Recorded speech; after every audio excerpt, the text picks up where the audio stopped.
गोविंद नाम लेकर तब प्राण तन से निकले,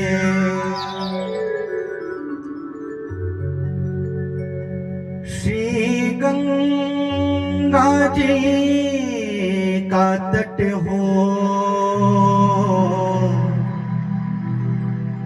यमुना का बरसीवट हो, मेरा सावरा निकट हो, जब प्राण तन से निकले, जब प्राण तन से निकले।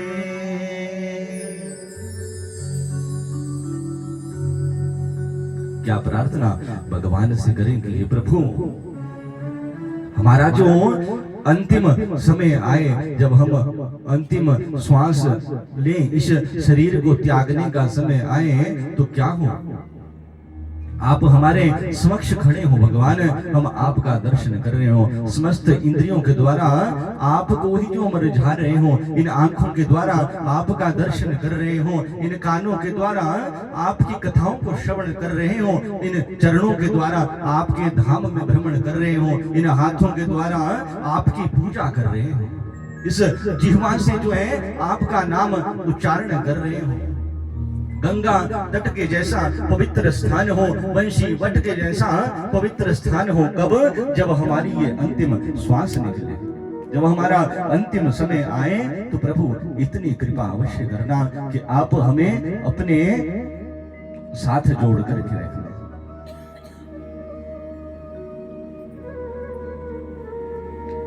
संध्या का जो ये समय है, ये जन्म और मृत्यु का समय कहा है। इस समय में जीव जन्म लेता है और मृत्यु को प्राप्त होता है, इसलिए कहा इस संध्या के समय में ये जो कार्य बताए ये नहीं करने चाहिए, केवल भगवान का स्मरण करना चाहिए, भगवान के नाम का जाप करना चाहिए, भगवान की पूजा अर्चना करनी चाहिए, उनके दिव्य स्वरूप का दर्शन करना चाहिए, तब जीव का जो है वो कल्याण हुआ करता है। बोली भक्तवत्सल भगवान की। और दूसरा स्वरूप जो हुआ एक सुंदर कन्या के रूप में जो है वो मेधा तिथि के समक्ष प्रकट हुई। मेधा तिथि के समक्ष प्रकट हुई तो उनका नाम पड़ा अरुंधति। वो देवी कौन हुई? अरुंधति। और वशिष्ठ जी के साथ उनका विवाह हुआ। और ब्रह्मा जी कहते हैं एवं संध्या चरितम ते कथितम मुनि सत्तमः पवित्रम परमम दिव्यम सर्व काम फलप्रदम। इन देवी संध्या जी का जो चरित्र श्रवण करते हैं उसकी समस्त कामनाएं जो है पूर्ण हो जाती हैं, कभी भी वो काम से ग्रसित नहीं होते।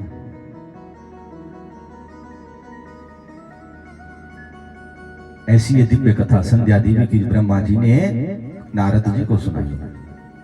अब आगे ब्रह्मा जी नारद जी से कहते हैं, आगे की कथा सुना रहे हैं तो कहते हैं कि जब शंकर भगवान ने मुझे डांटा था, अब उसमें मेरा तो कोई दोष नहीं था। वो कामदेव ने बाण चलाए थे, उन बाणों के प्रभाव से जो मैंने इस प्रकार का जो मैं कृत्य करने जा रहा था उसमें मेरा दोष तो था नहीं, लेकिन फिर भी मुझे सबके सामने जो है शंकर भगवान ने डांट दिया। शंकर भगवान से डांट सुननी पड़ी मुझे। ब्रह्मा जी कहते हैं कि मैं एक काम करूंगा, मैं शंकर भगवान को जब तक काम से ग्रसित नहीं कर दूंगा तब तक चुप नहीं बैठूंगा। क्या करते हैं, कामदेव को बुलाते हैं ब्रह्मा जी और कहते हैं कि जाओ और शंकर भगवान की जो है समाधि को भंग करो। कामदेव जाता है, अपने बाणों का प्रयोग शंकर भगवान के ऊपर करने लगता है, लेकिन बाणों का कोई प्रयोग जो शंकर भगवान के ऊपर उसका असर नहीं होता। बसंत ऋतु उत्पन्न करता है। कोई भगवान शंकर की तपस्या में कोई उसका जो है फर्क नहीं पड़ रहा है। संध्या भंग नहीं कर पा रहा है, तप को जो है भंग नहीं कर पा रहा है कामदेव। जब कुछ नहीं कर पाया तो लौट करके ब्रह्मा जी के पास वापस आता है। ब्रह्मा जी से कहता है कि मैं तो कुछ नहीं कर पाया। जब ऐसा ब्रह्मा जी ने सुना तो आज ब्रह्मा जी को क्रोध आया है, और क्रोध में दीर्घ दीर्घ श्वास जो आज ब्रह्मा जी ले रहे हैं, और जब श्वास ब्रह्मा जी ने दीर्घ दीर्घ ली तो उनकी श्वासों से मार गणों की उत्पत्ति होती है। मार नामक गण होते हैं, जैसे उत्पन्न होते हैं सब करने लगते हैं कि मारो काटो मारो काटो। ब्रह्मा जी उन मार गणों को जो कामदेव के साथ भेजते हैं कि जाओ इन गणों को भी ले जाओ, न जाने तभी शंकर भगवान की जो समाधि टूट जाए। अब मार गणों को लेकर के शंकर भगवान की तपस्या को भंग करने के लिए कामदेव पुनः से जाता है, परंतु इस बार भी जो है शंकर भगवान की समाधि भंग नहीं होती, वापिस लौट आता है। अब तो ब्रह्मा जी जो है शांत बैठ गए, अब क्या करूंगा, इनके ऊपर तो कोई असर नहीं हो रहा।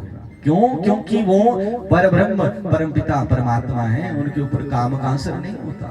वो अपनी इच्छा के अनुरूप सकाम होकर के इस सृष्टि का संचार करते हैं, और अपनी इच्छा के अनुरूप ही वो नित्य जो है निष्काम रहते हैं। उनके ऊपर काम का प्रभाव नहीं होता।